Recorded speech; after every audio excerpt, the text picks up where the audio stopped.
పాతకాలంలో cinema వెళుతుంటారు. Hero ఆ hero villain జన్మని చితక కొడతా ఉంటే ఏం చేయాలో అర్థం కాక మొదటి కొన్ని సినిమాల్లోనేమో ఆ హీరోయిన్ చెల్లెలను, హీరోయిన్ భార్యను, లేకపోతే ఇదే హీరోగా భార్యను ఇట్లా వీళ్ళని బట్టి రావడం ఇట్లాంటివి చేసేవాడు. తర్వాత కాలంలో ఈ మధ్య కాలంలో కొన్ని సినిమాల్లో అయితే హీరో గారు మరీ ప్రేమికుడు అవుతాడు, భారత ప్రేమికుడు అవుతాడు. దాంతో దారిని పోయే అబ్బాయిని, దారిని పోయే అమ్మాయిని కిడ్నాప్ చేసి ఇదే పట్టుకుని ఈ అమ్మాయిని చంపేస్తాను, ఈ అబ్బాయిని చంపేస్తానంటే హీరో ఆ ప్రాణం పోగొట్ట ఉండడానికి ఆగిపోతా ఉంటాడు. సిబిఐ అయినా రాయినా సరే ఇట్లాంటి కొంత పైత్యం మన సినిమాల్లో ఉంటుంటది.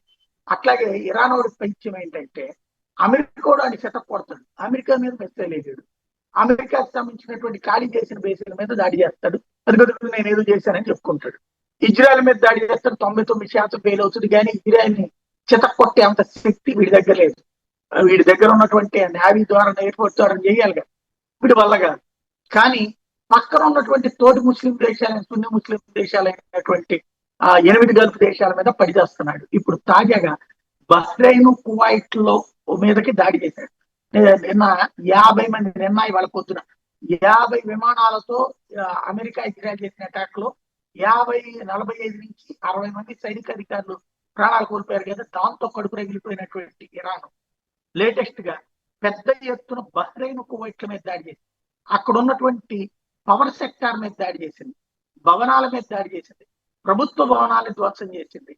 ఐఆర్టీసీ విషయాన్ని అధికారికంగా ప్రకటించింది. గంటల వ్యవధిలో దాదాపు 50 డ్రోన్లు, బాలిస్టిక్ మెసేజ్ తో దాడులు చేశాము, 2 గంటల్లో భారీ ఎత్తున విధ్వంసం సృష్టించామని ప్రకటించుకుంది.